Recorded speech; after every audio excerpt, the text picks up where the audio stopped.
You're watching Inside Automotive with Jim Fitzpatrick. Hey everyone, Jim Fitzpatrick. Welcome back to another edition of Inside Automotive, exclusively right here at CBT News. Joining us now in the studio is Mr. John Fitzpatrick. He is the president and CEO of Force Marketing. I know you've seen him here before at CBT News, and if you're wondering why he looks like a younger version of me and our names are the same last names, well, it's my son. So John, thank you so much for stopping by. Yeah. Last time we talked, and last time you were in the studio, you talked about the trip out to NADA. You were speaking on a panel. I was there. You did a great job.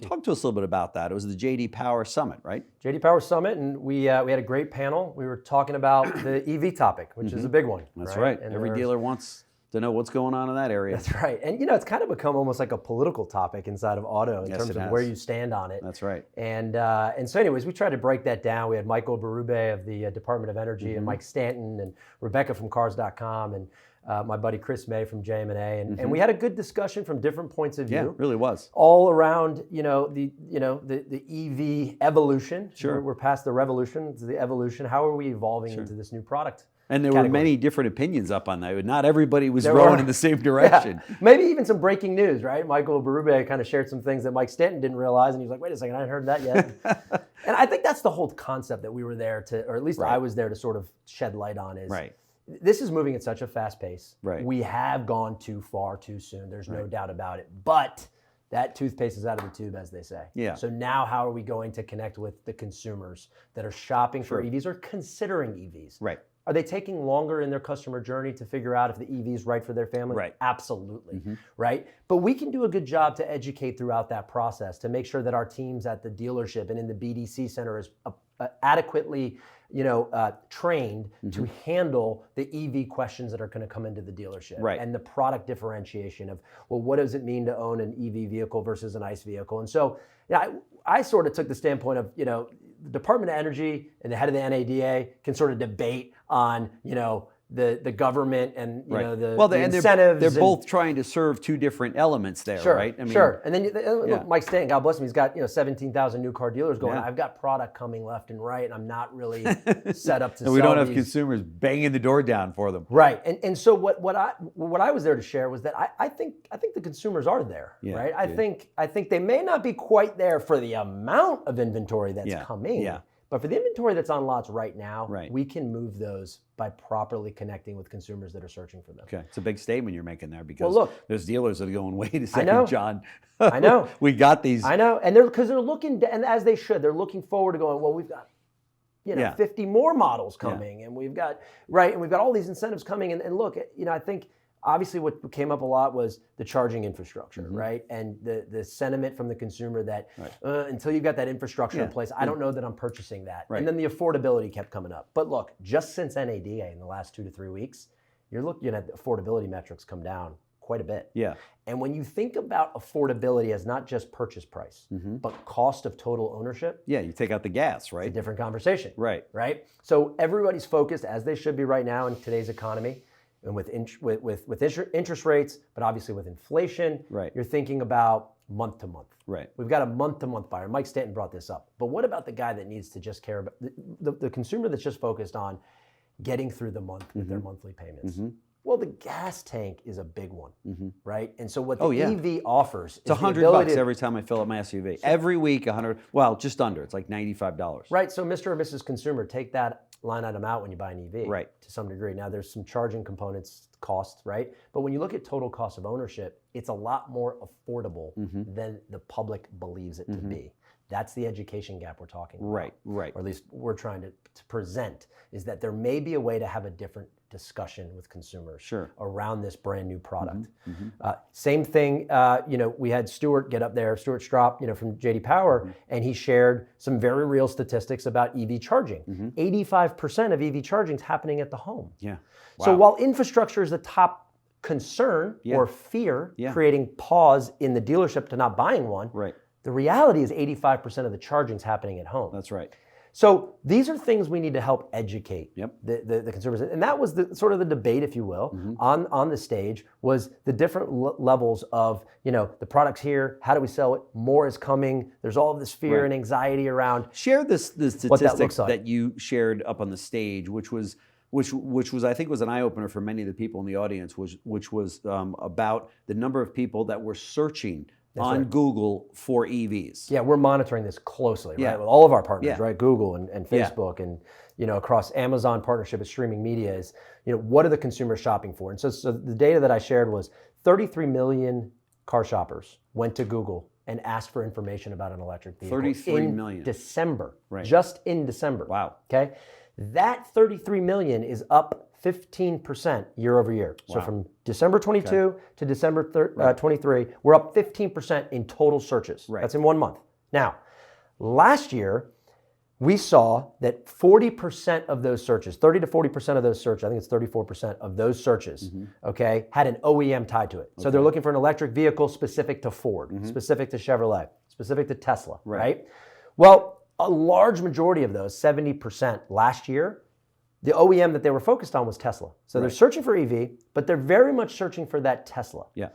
Fast forward 1 year, December this year, of those 33 million, it flipped. 70% of those 40% are searching for OEMs non-Tesla. Ah, okay. What I was trying to... The interest is growing. Absolutely. Yeah. We've made huge strides just in one calendar year. Right. Imagine with new products rolling out, the headlines being what they are, the gas pump continues to be an uncertain for a consumer, right? Is it going to go up? Is it going to go down? Where's it going to go? Well, how about you eliminate it, right? And so that's all. Look, we're not suggesting that we didn't go too fast too soon. We did. We are suggesting that we need to get on board because from what I can see is the government is one part of this in terms of they're really pushing everybody to get out there fast with this EV movement of we want to see so many EVs across the landscape. But the OEMs have already decided to make that move as well. And so the products are coming. They're already here, but they're coming even more. So we need to understand as retailers how to connect with the consumer and make them move. By the way, if there weren't 33 million shoppers, I might have a different viewpoint. I might say, okay, there's something here. Yeah, the interest isn't there. there. Really, it truly is no But interest. if you look at the data shows that these people are interested. Yes, right, absolutely. So a friend of mine went to shop for an EV. Went to shop for a car, but he said EV is at the top of my list, and he went to 2 or 3 different showrooms. Okay, in all of the scenarios where he met a salesperson, the salesperson touched on an EV, okay, and then really directed them to an ICE vehicle. And presented the ICE vehicle in much more enthusiastically than they did the EV. Do you think we got to win the hearts and minds of today's sales professionals out there and desk managers and everything else to say, hey, what if somebody came in on an EV and they want to know about it? It might be more convenient for you because maybe you know the product better. I don't know, a salesperson, but maybe that person needs a full presentation and demonstration and sales presentation about that EV before you go, yeah, we've got them. There they are. Not everybody's coming in on them. Well, let me show you what everybody wants. And then, you know what I mean? Yeah. Are we turning some of those people around and putting them, they're coming in on an EV and we're driving out in an ICE vehicle? Right. So I mean, I know I'm painting with a very broad brush so you can save your emails, but do you know what I'm saying? I do. I think as humans, we go to what we're comfortable with. Right. That's my point. And for generations, we've sold a vehicle that operates on gas. Right. And so, we know that product better, just naturally. Right. And so, and we're also hearing some of the feedback from the service department, which, by the way, the service department has some education of their own to do. Yeah, of course. Why are they spending more time servicing an EV vehicle? Because they're learning in real time, flipping through the manual, how to service the vehicle. Yeah.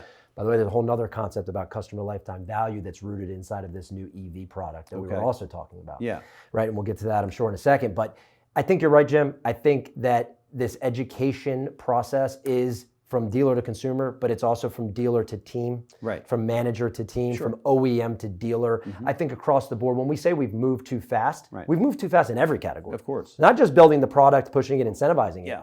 In all categories, we've moved too fast. And now we're sitting in this moment, this chasm on the bell curve of, okay, now what? Our early adopters are out of the way. Those guys are driving. Yeah.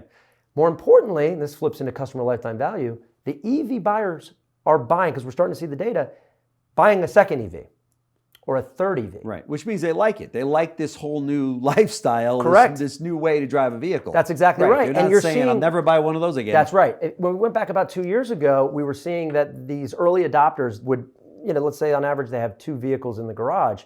The first vehicle will buy the EV, but then we'll always kind of have that option. Yeah. Well, when you start seeing those garages go from one EV to two EVs and zero ICE, what does that tell you about the ownership of the product? And then when they buy their son or daughter that's in college an EV, they're feeling that much more confident about it as well. That's right. Right? That's exactly right. And so, I think it goes back to once you have the product, the total cost of ownership becomes real. You start to really understand the savings. You understand the dynamics of how to own it. And look, it probably sounds like I'm an EV, sort of all in EV. I don't drive an EV. Yeah. I just know that if the product is there and the consumer interest is there, and they're taking a longer time to shop for it because they need to understand this product. I need, as a marketer, and that's what the lane I stay focused, I need to help bridge that gap. Yeah. So let's drill down a little bit. I'm a car dealer and I've got a 125-day supply of EVs and I have a 65-day supply of ICE vehicles, okay? Not everybody's coming in. What do you mean, specifically, what do you mean by, from a marketing standpoint, what can I do as a dealer, okay, to market and educate the consumers in my market about EVs? Great question. First off is working with your marketing vendor or partner or in-house team to really understand the intent that's being showcased from consumers in your hyper-local market. What are they searching for specifically? Okay. And making sure that search falls into a page on your site, either by paying for it or organically. I'd like to say organically. Yeah, of course. Right? You don't have to pay Google for it. Right? And land them on information that explains what they're shopping for. So, what does it cost to put a charging station in my garage? I would ask the dealer first and foremost, like, let's just go to your website. Does that information live on your website?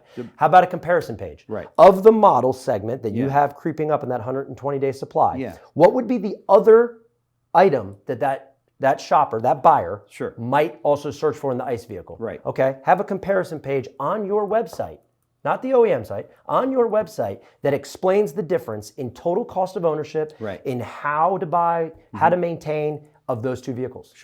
Be the educator to your hyper-local market. Dealers have always done a great job of this. And by the way, I'm just scratching the surface off the top. Oh, yeah, of course. There's a ton more in terms of how to market and provide information online in a meaningful way, both paid and organically, that meet that buyer where they are. Okay, so instead of, what you're saying is there are some dealers, in fact, I know I've interviewed some of them, that have somewhat sent up the surrender flag and said, I don't know what we're going to do with EVs, so I'm just going to, if people come in, they want to buy them, I'm not pushing them, I'm going to focus on our core vehicle here, which is a nice vehicle of whatever particular make. And I think that's a big, to your point, it's a big mistake. Well, how does it answer the now, right? Like, here's what I know. Me and my team at the family of companies we've built, we get the question right now, I need to move these. Help me. Okay? Because every day that any car sits on my lot, it costs me money. Of course. And it hurts my bottom line. And I need to move it. Right? And they're also coming off 2.5 years of moving vehicles at the fastest rate in history. Right? Where, their floor plan financing fees were actually the positive and not a negative, right, on the balance sheet. And so I think that I guess it's from too our bad perspective, that in the industry, we didn't introduce 80% of our inventory EVs in like April of 2020, because people wouldn't have had a choice, right? It's like, this is all that's available. You're going to buy an EV now. Right? I mean, that's a whole nother, right? We gave Elon a huge head start. And he's just sitting back going, well, you're wondering why I went, as quickly as I did. I was providing a product to it and meeting an interest, and no one else was. That's right. I'll give you another one, right? The truck and the SUV category. The truck and the SUV category is still to come, right? We've had some early learnings from the Ford F-150 Lightning. We've had some early learnings, but we've got a great product in Cadillac coming out. We've got great products across Mercedes and Audi and all of these great brands and Volvo. And I'm really interested to see when you start seeing that product more and more on the street, and at the Little League game, they're talking about how much they love it. And by the way, talk to an EV owner. Well, just talk to an EV owner and tell me where you think EV is going. I know. I haven't found one that's upset with it. I know. So that's the other thing. In fact, they usually brag about it. They brag about it. And I've never been I haven't been to a gas station in 3 years, and I drive right by them. I don't have that concern. And also, if you go to California, every other vehicle is an EV, and obviously gas prices are $6, and they give you all kinds of incentives and drive in special lanes and things like that. Other states have set that up. But are you saying then that if really put under a microscope, and if a dealer focuses on this and they focus on moving them and they use some of their ad dollars to do that, it's not this huge giant that's in this huge monster that's in the closet that everybody's so afraid I see it as an opportunity. Yeah. And let's go back to customer lifetime value, because I really think this is where it's rooted. You want to get on board with EV? Look at your service metrics. Look at the fact that 1/3 of all the cars you sell, you actually service. Right. 2/3 go elsewhere. Right. Yet, we know, the study's been around forever, you're 7 times more likely to sell the second car to that customer if you've earned their service business. That's right. Okay. So now with EV, and the EV buyer's conditioned to think the way a luxury buyer thinks, which is, if I buy my car there, and I'm an EV driver, I have to get the dealership to service that vehicle. That's right. Right? Okay, so you already got that built in. Now imagine if you jump on top of that and you say, as a dealer, you say, okay, we're gonna really have a customer lifetime value mentality with every single EV person, every single consumer we sell an EV to. We wanna absolutely not miss this time around, and let's go for 2/3 instead of 1/3. What does that do to the bottom line of the dealer? It's huge. Right? It's huge. To me, that's a gift. Right. Right? That's an opportunity. Yeah. Let's take advantage of that opportunity and let's start in service. Let's ensure that if we sell an EV, we're going to service that EV, we're going to buy that EV back, we're going to put them in the next EV or the ICE or whatever they might choose, right?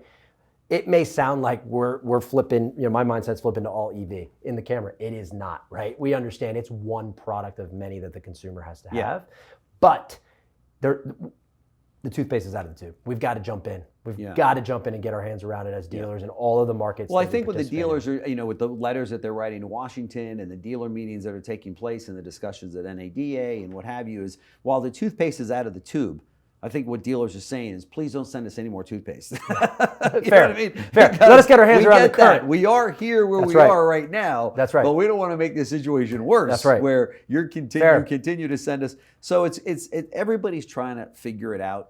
As the one dealer that I spoke to a while ago just likened it to home computers. You remember they used to be the size of old TVs, and you ask yourself, what do we really need this for? And then there was dial-up that you had to wait, and then it would be kicked off, and it was expensive, and the whole thing. He goes, and now today, look at your home computer. It's on your hip. That's exactly right. You would never think of living a life without it. That's right. And that's where EVs, he likened it to EVs. That's right. We're all getting excited right now. Oh my God, nobody wants it. How's it going to work?